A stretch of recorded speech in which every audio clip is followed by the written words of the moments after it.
Today, I want to talk to you about guardrails. Now, for me, guardrails is the term I like. Boundaries is the term we're hearing a lot about, which I think is getting overused. The playing field, all these things mean the same thing. And the story I want to tell you is about what scientists did with kids. So there was a study that was done where these scientists brought a bunch of kids onto a playground with their teacher. And it was just an open playground, no boundaries, no fence, no nothing, no guardrails. And what they found was that the children stayed really close to their teacher and close to their schoolmates. And what they found was that it felt safer. They weren't going to be so far away from everybody. They weren't going to get lost. So they all kind of huddled relatively close together. The second part of this experiment was same kid, same teacher on a playground, but this time there was a fence around the playground.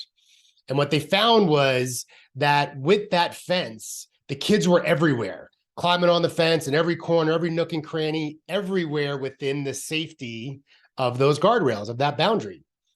And that story really illustrates what I think strongly about what I find with a lot of my clients and a lot of people I talk to at work, which is the boundaries, the guardrails, the fencing, the playing field is not well defined. And what happens is a lot of people I'm partnering with, there's something fear-based going on, meaning they are playing it so safe that they are not being creative. They are relying on what we've always done.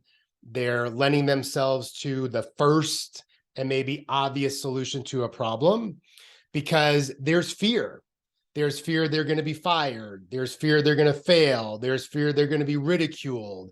There's fear in the lack of boundaries, the lack of guardrails. On the flip side, when I work with leaders who define the guardrails for the people that report to them, and when they establish the guardrails their leader has for them, what I find is that they start to flourish. That creativity and taking action and being innovative and brainstorming, all these things start to thrive and they start to flourish, all because it is clear what's expected of me to some general or specific nature. I know the guardrails. I know what the boundaries are. I know the playing field. I know what you're expecting of me.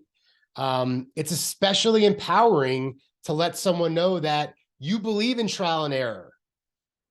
A lot of us are okay to try, but then we don't do well with the error part, as if we're infallible or we cannot make mistakes. It's ridiculous. So really the point I want to drive home here is when you are a leader, for the leaders watching, set clear guardrails, boundaries, fencing, establish the playing field for the people that report to you. Try to do the same with your leaders who are leading you and watch and see. Do people feel more secure in the job they're doing? Do they start to be more creative? Do they think outside the box, which is another buzzword? It's really those boundaries and those guardrails that allow us to feel safe, just like those kids on the playground. All right. Thank you. Bye-bye.